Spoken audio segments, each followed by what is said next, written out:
So what about Netflix? I know the Jake Paul and Mike Tyson fight is going to get a lot of credit for Netflix doing well, and it had a small part to play. Going back to the password crack being cracked down upon, that helped a hell of a lot.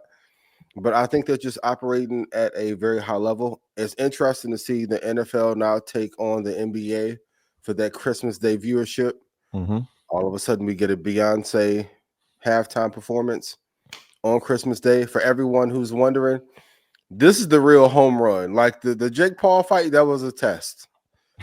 Now the streaming was a little bit glitchy. It won't be when Queen Bee gets on stage. I promise you that. Um, so I think some of the future forecasting, because if the Jake Paul fight had 60-something million people watch it, you could assume at least 40 million people will probably watch that game on that Sunday. And I wouldn't be surprised if they start having some upsells or bundles that they add in the next year to increase their profit margin. So if you look at that media landscape, to me, there's only two or three.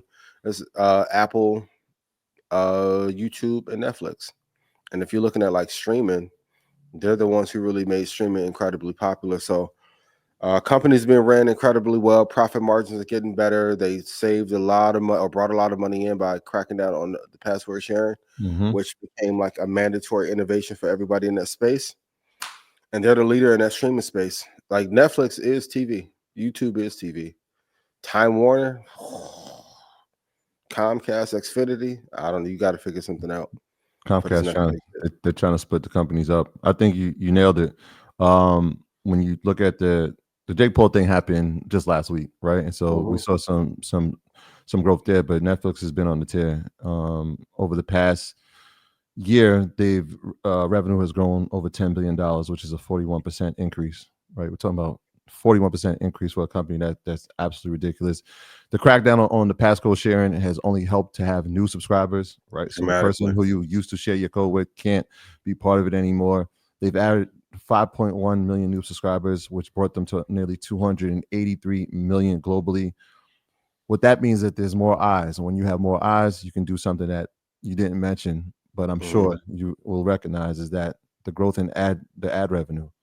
Insane. Yeah. Right. So when you have people that can now have the ad tier base at a lower price point, whether it's $5.99 or $6.99, companies now can pour in. Now imagine when they have the next event, which will be the Super Bowl, how many commercials will be happening? What are those ads going for? Nobody's talking about that ad money, but we see the Super Bowl is sold out already. But what is the Christmas Day game now? What are those ads now that you know that Beyonce's performing, which is going to bring more eyes to it? How much are you selling those spots for? So you're talking about more revenue. They're going to keep fighting for NFL games, right? I'm glad you brought up because Adam Silver was saying this in one of his statements. He said, we gave the NFL Thanksgiving and they usually let us have Christmas. But now they've come in and said, no, we're going to have Christmas too.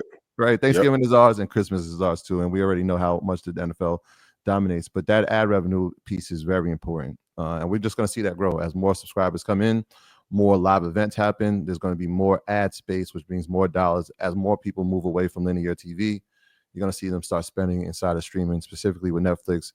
Disney will be in there as well as they try to figure out what they're going to do with ESPN and all those things. But the ad revenue is a place that they didn't have revenue coming in from before because it wasn't an ad revenue platform.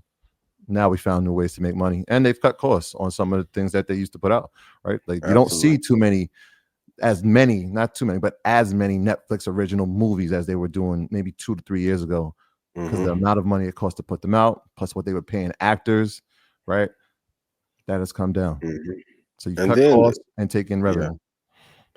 And then I don't know if you guys saw WWE shut down their streaming service. All of that content going back to the 1950s will now be uploaded on Netflix. So it's interesting that even as big as they are, they still find a niche audience to target and bring all that content over to. Vince McMahon didn't pay anybody, so there's no royalties that he owes to The Rock or Brian Pillman, God rest his soul. I'm like, this is clicking. And also on the ad revenue side, if they find a way to get more performances inside of these games and make bigger concerts out of them, now you're not just paying for one day. If they're restreaming, what is the back end on the ad revenue that they're going to get? Right. And don't let them pull that Trump card out. no pun intended, and get Beyonce and Taylor to do a concert together. That's what I was saying. Who's going to be the next live concert? We've seen live comedy shows. Swiftie. We saw the roast with Kevin Hart, how well that did.